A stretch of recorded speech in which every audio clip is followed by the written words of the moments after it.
para os nossos corações como igreja. E como igreja nós venhamos a absorver a palavra do Senhor, a revelação de Deus, e que nós saímos aqui revigorados, transformados e renovados pelo poder que há na palavra do Senhor. Vamos pôr as mãos aqui para frente e oremos então. Senhor, nosso Deus e nosso Pai celestial em Cristo Jesus, nós aqui queremos apresentar, meu Pai, o pastor Paulinho, teu filho, teu servo, que se preparou, que orou ao Senhor para que o Senhor desse revelação a ele através da tua palavra. E nós cremos que o Senhor vai falar com a tua igreja através do teu filho. Derrama, Pai, do alto da cabeça até a planta dos pés, o óleo da unção poderoso. Que hoje a tua igreja seja impactada através da tua santa e gloriosa palavra em Cristo Jesus. Amém. Glória a Deus, aleluia. Cumprimento a igreja com a paz do Senhor. Jonas, capítulo 1, versículo do 1 ao 3. O livro do profeta Jonas, capítulo 1, versículo 1 ao 3. Levante a mão quem gosta de orar. Ótimo, intercessores. Daqui a pouco nós vamos precisar de vocês. Vamos lá. Jonas, capítulo 1, versículo 1 ao 3. Vamos ler a palavra de Deus. Assim diz o Senhor: a palavra do Senhor veio a Jonas, filho de Amitai, com esta ordem: vá depressa à grande cidade de Nínive e pregue, clame contra ela, porque a sua maldade subiu até a minha presença. Mas Jonas fugiu da presença do Senhor, dirigindo-se para Tarsis. Desceu à cidade de Jope, onde encontrou um navio que se destinava a Tarsis. Depois de pagar a passagem, embarcou para Tarsis para fugir do Senhor. Jonas, capítulo 1, versículo 8 agora. Vamos pular. Lhe perguntaram: diga-nos, quem é o responsável por esta calamidade?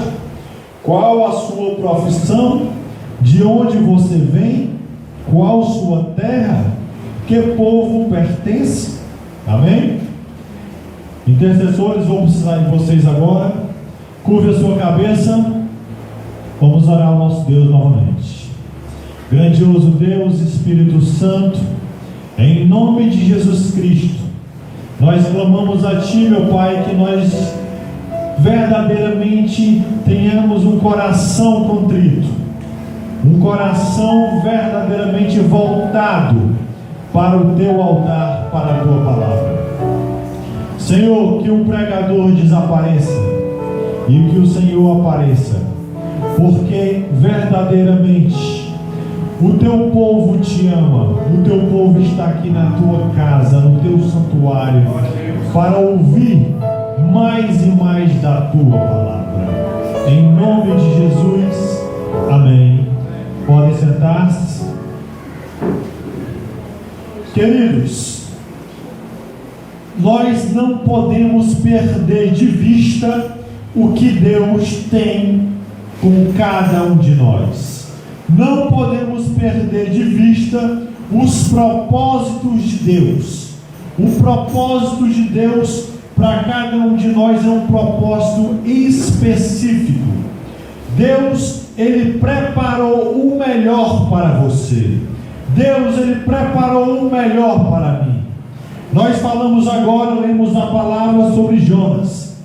Jonas era um profeta de Israel, do reino do norte, um homem de Deus, que Deus profetizou que verdadeiramente o povo de Deus ia ser abençoado, as fronteiras de Israel iam ser alargadas naquele momento, naquele tempo, e Deus chamou Jonas e fez uma intercessão diferente, falou de maneira diferente.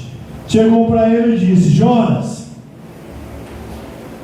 era acostumado a profetizar, que Deus ia abençoar o povo de Israel, que Deus ia largar as fronteiras, que Deus ia fazer maravilhas extraordinárias.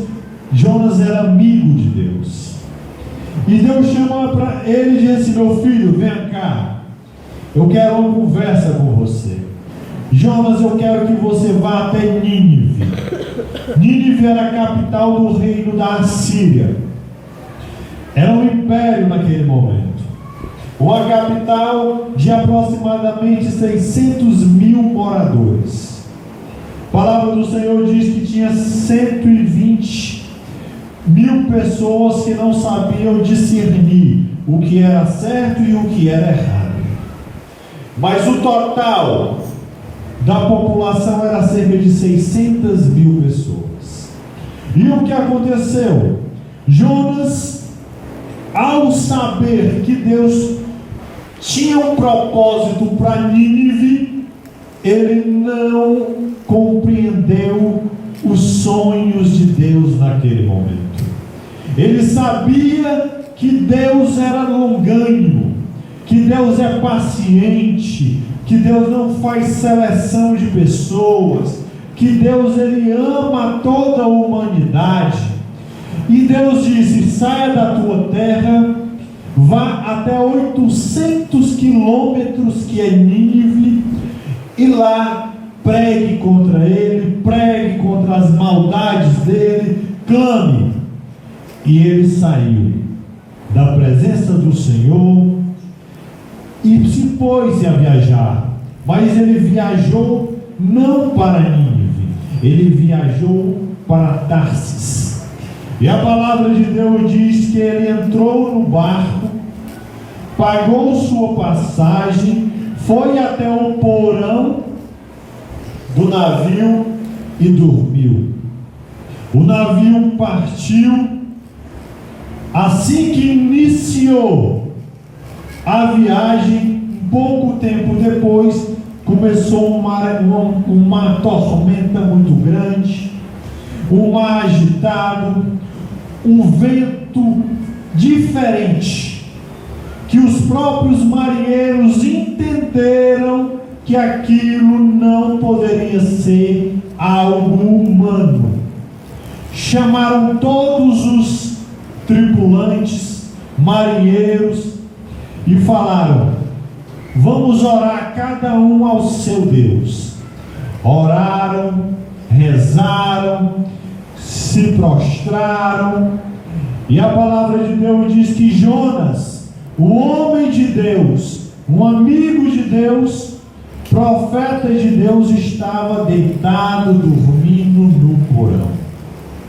Muitas vezes, meu querido e minha querida, Deus ele quer falar com você e comigo, e ele manda muitas vezes, ele autoriza tempestades na nossa vida, ele autoriza maremotos, vendavais, ele autoriza coisas tremendas, grandes, que a gente pensa: que problema é esse? O que é que está acontecendo?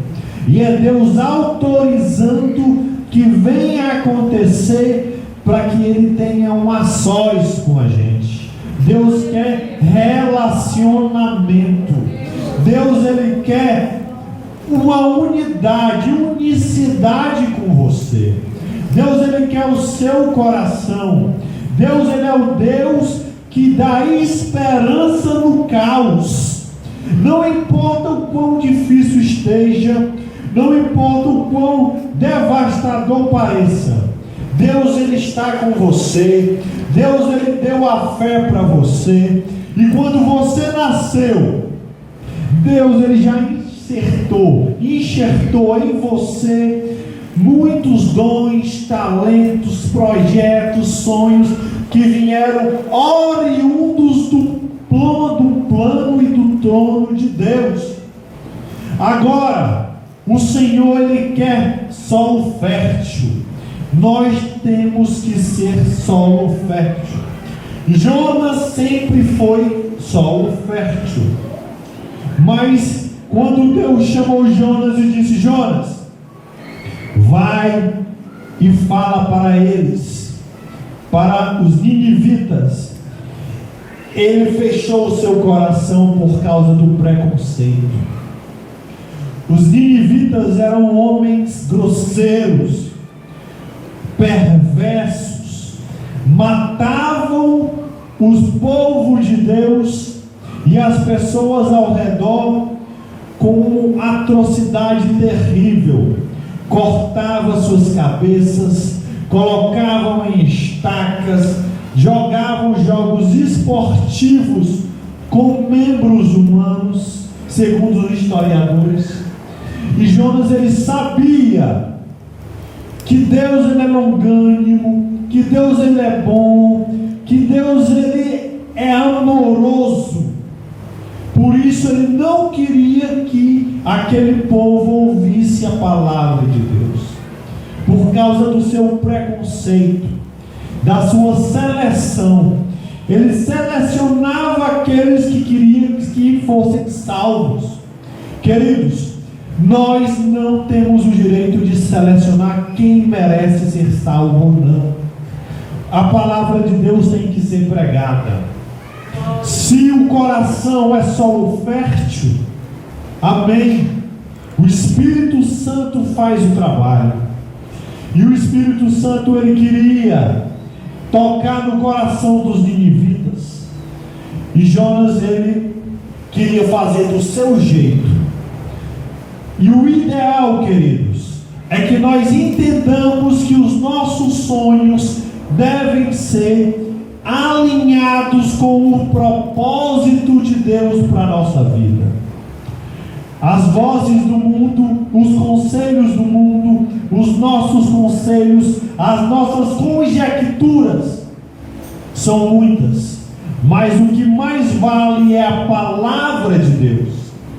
Se o Senhor te ama, Ele tem um propósito com você, seja sensível a Deus. Então a palavra do Senhor diz que Jonas estava dormindo, e o povo estava, os tripulantes, os marinheiros, o capitão, estava atribulado, estavam perdendo o controle de sua vida e de sua embarcação. Eles começaram a orar e perguntaram se faltava alguém. Então foram e chamaram Jonas. Tiraram sorte e caiu em quem? Em Jonas. E perguntaram: Jonas, o que é que está acontecendo? Por que veio a nós isso? Queridos, o que aqueles homens tinham feito? Nada. O que aqueles pais de família, o que os marinheiros, o que o capitão, o que os tripulantes tinham feito? Nada. Queridos, nós temos que pedir a Deus sensibilidade, para que a gente fique com a visão convergente com a visão de Deus, para nós termos sensibilidade, para a gente estar no centro da vontade de Deus, para que as circunstâncias que estão fora do propósito de Deus não entrem na nossa embarcação. Jonas, ele era um elemento que ele estava fora dos planos de Deus naquela embarcação.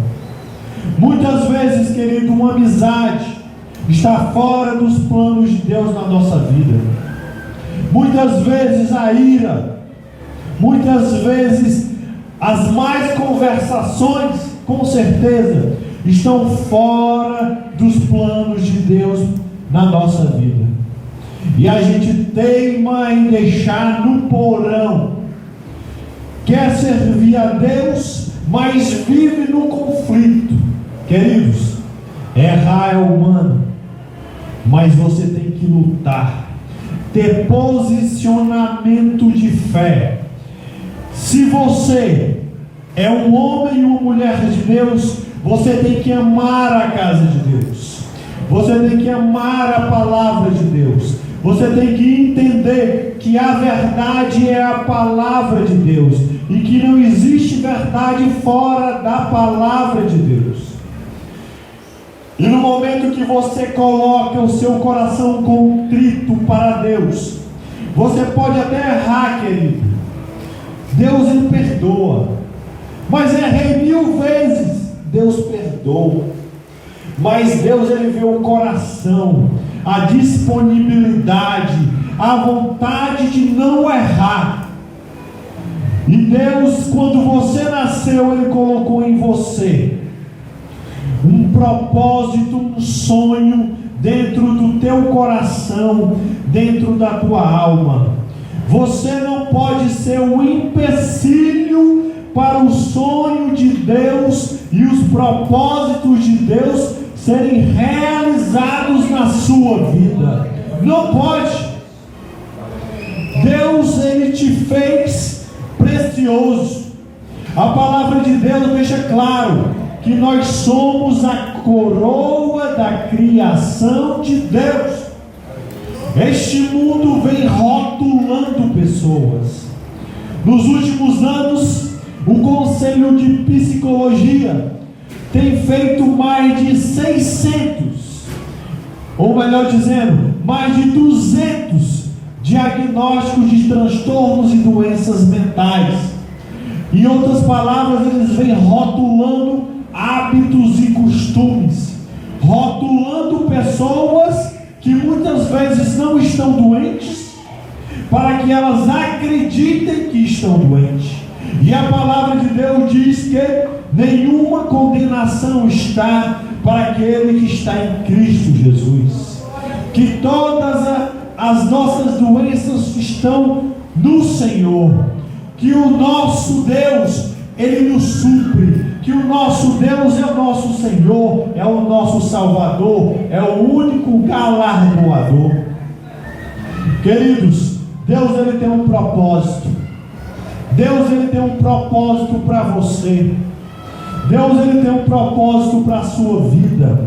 Deus ele tem um propósito, ainda que você se ache pequeno, Deus ele é suficientemente grande para te dar verdadeiramente a unção determinada para que você seja usada na medida certa, porque Deus ele é o Deus do impossível, é o Deus que criou os céus e a terra, que criou o universo e está sentado sobre a redondeza da terra.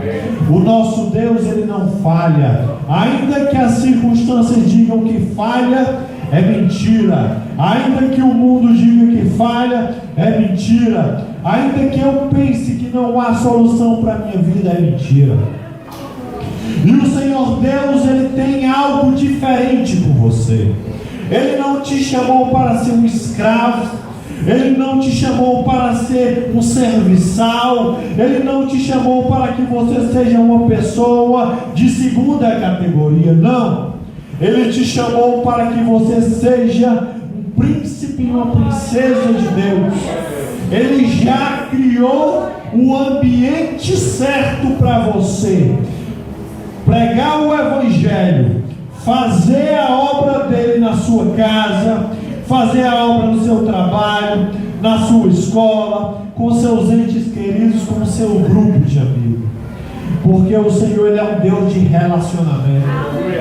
E quando você começa a se colocar no centro do querer de Deus, Deus ele começa a fazer algo diferente com você. Deus ele entende que você não quer perder de vista os princípios da fé, o alinhamento do plano de Deus para a sua vida. E a palavra do Senhor diz que Jonas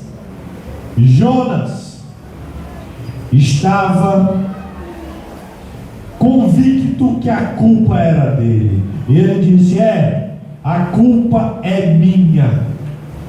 Eu pequei contra o Deus que fez os mares e a terra. Então aqueles aproximadamente 120 tripulantes ficaram apavorados. A palavra do Senhor diz que eles começaram a jogar cargas fora.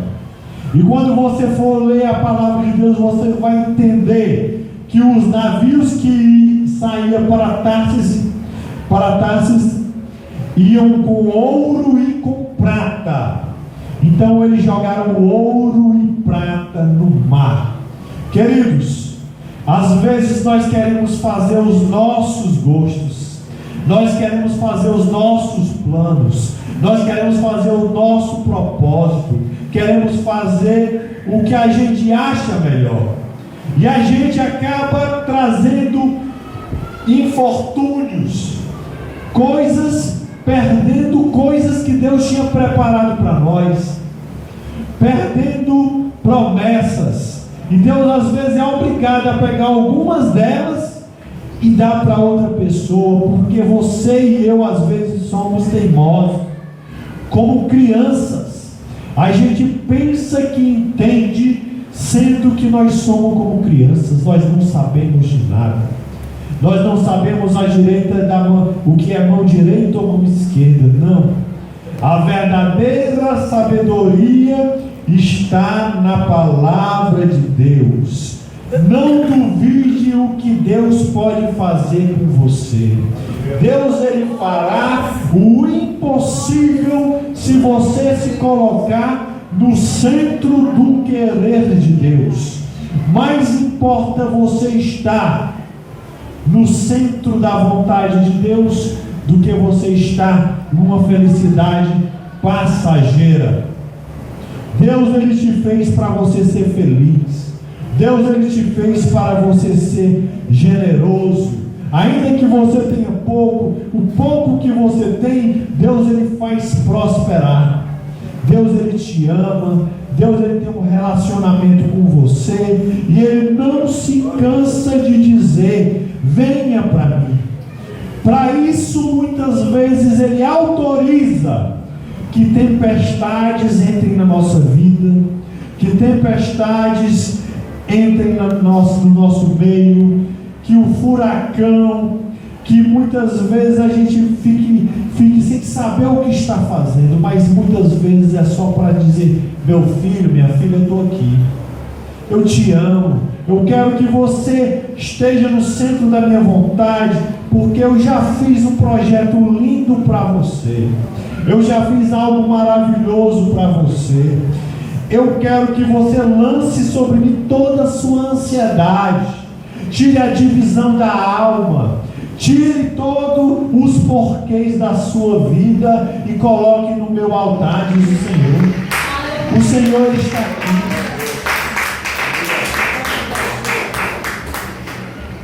Queridos, Deus, ele é especialista em falar conosco quando tudo parece impossível. Queridos, o nosso Deus, ele é o mesmo ontem, hoje e eternamente. Ele é o Deus que dá vista ao cego, ele é o Deus que dá voz ao mudo, é o Deus que faz o paralítico voltar a andar ou passar a andar, ele é o Deus que acalma a tempestade, ele é o Deus que acalma o mar, ele é o Deus que acalma o vento. O nosso Deus, ele é o Senhor dos senhores. E a palavra de Deus diz que aqueles tripulantes fizeram de tudo para não jogar Jonas fora. Jogaram tudo, e no todo o capítulo de Jonas, você não vê Jonas fazendo uma oração. A única oração que tem no primeiro capítulo de Jonas é de um incrédulo, de uma pessoa que adorava a outros deuses. Queridos, quando você está saindo do centro da vontade de Deus, do propósito de Deus, é como se fosse num mar. Você está num barquinho e Deus, ele começa a sussurrar, Deus, ele começa a falar, Deus, ele começa a falar com os seus entes queridos, os seus amigos. Deus começa a usar pessoas que não têm religião. Deus começa a usar pessoas que eles muitas vezes até idolatram outros deuses. Mas Deus, pela sua misericórdia, Deus vai usando, e muitas vezes nós, como somos crianças teimosas, a gente se faz de durão, a gente não quer ouvir, e o barquinho vai saindo do porto, e ele vai ficando pior, a tempestade, e dias e eles não conseguem, e a nossa vida é assim, a gente se fazendo de bobo, de surdo, a gente se fazendo que não estamos ouvindo a palavra de Deus, a voz de Deus. Mas o Senhor é longânimo, e Ele começa a falar, e Jonas, então, eles oraram e pediram perdão a Deus, e jogaram Jonas no mar. E assim que Jonas caiu no mar, a tempestade, o mar se acalmou e Jonas desapareceu. E aqueles 120 tripulantes foram abençoados e fizeram holocaustos ao Deus vivo. Então, queridos, até quando você está fraco, Deus, Ele abençoa as pessoas que estão do seu lado, e as pessoas vão conhecer a Cristo Jesus. Mesmo na sua fraqueza, Deus vai te usar, porque Deus tem um propósito com você. Deus tem um propósito para salvar Nínive. Então Jonas quis fazer do seu jeito, teve percalços, situação ficou feia, mas de quebra aqueles 120 tripulantes foram salvos. E a Bíblia diz que Jonas caiu no mar, foi para as profundezas, e o nosso Deus, que é o Criador dos céus e da terra, Ele já tinha preparado o escape para Jonas. O que para muitos era morte, para Deus era vida. Deus pegou uma baleia, senão, segundo alguns cientistas, a cachalote ou a baleia tubarão, são as baleias os peixes que podem comer o ser humano. E aquela baleia foi, aquele grande peixe foi e engoliu Jonas. E assim aconteceu. Durante 3 dias e 3 noites, ele ficou no ventre do peixe, Deus dando escape.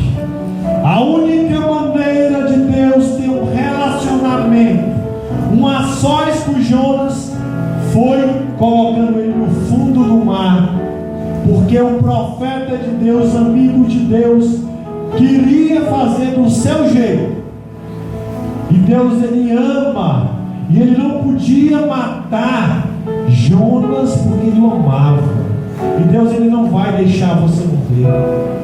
Deus, Ele não vai deixar você sair do centro da vontade de Deus sem Ele fazer o possível para você voltar. Não. Deus, Ele tem algo diferente com o seu povo.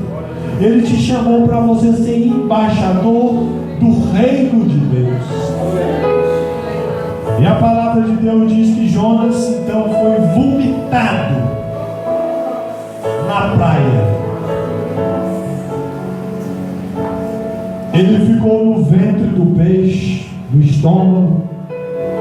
A sua pele ficou queimada do ácido do estômago. Suas sobrancelhas, seu cabelo, o seu cheiro ficou insuportável. Queridos, não precisava Jonas chegar em Nínive desse jeito, não. Muitas vezes, queridos, nós chegamos em uma situação deplorável na casa de Deus, ou porque a gente é teimoso, a gente quer fazer do nosso jeito, a gente quer alinhar os nossos sonhos com os nossos sonhos. Mas nós temos que alinhar os nossos sonhos com os sonhos de Deus, porque os sonhos de Deus são lindos, são maravilhosos, são tremendos. O Senhor, Ele cria tudo para que a nossa felicidade seja plena aqui nessa terra, porque Ele tem intimidade com o seu povo. Ele ama cada um de maneira diferenciada, como se cada um de nós fôssemos filhos únicos filhos. Quando Ele olha para você, Ele diz: meu filho, eu faço tudo por você. Eu sou apaixonado por você. Eu não sou apaixonado como o mundo é. Não, eu sou apaixonado eternamente por você. Então Jonas saiu para pregar. E a pregação de Jonas foi a seguinte: ninivitas, em dentro de 40 dias vocês vão morrer. O Deus dos céus vai matar vocês. Aí as pessoas olharam para ele, falaram: aquele é Jonas, profeta lá de Israel. Ele está com a pele queimada, o seu cabelo queimado, sobrancelha queimada, esse cheiro, esse odor. Parafraseando o que alguns historiadores dizem, e chegou até os ouvidos do rei: meu rei, o profeta lá de Israel, aconteceu isso, e ele disse: nós vamos morrer daqui a 40 dias. Então, queridos, Jonas, sem saber, ele potencializou a salvação de Deus naquele lugar. Quando as pessoas olharam para aquele profeta, que ele já era conhecido daquele estado, eles não acreditaram. Algumas pessoas chegaram e falaram sobre o que tinha acontecido no mar, nas águas. E a palavra de Deus diz que o rei foi o primeiro. O rei não. Eu vou me vestir de pano de saco, eu vou me arrepender, eu vou baixar um decreto, todos os ninivitas vão ter que se arrepender e reconhecer que o Senhor é Deus. E então, depois de 40 dias, todo o povo reconheceu. E Jonas ficou perplexo. Chegando para Deus, ele falou: Senhor, eu sabia, por isso que eu não queria vir. O Senhor é muito bom. Como é que o Senhor faz isso comigo, Deus? Um povo ruim desse, um povo que faz todo tipo de depravação, que adorava outros deuses, um povo que matava como se fosse brincadeira. E o Senhor é tão bom, o Senhor é tão bondoso, o Senhor perdoou esse povo, meu Pai. Por quê? Não sabia, por isso que eu não queria vir. Queridos, o Senhor, Ele tem um propósito para cada um de nós. Jonas sofreu nesse momento específico algo que ele não poderia e não deveria ter sofrido, mas ele quis fazer as coisas de acordo com o seu nariz, de acordo com sua visão. E nós não somos e nem temos. O nosso Deus é e tem. O nosso Deus, Ele é o único, é supremo e é o verdadeiro Deus.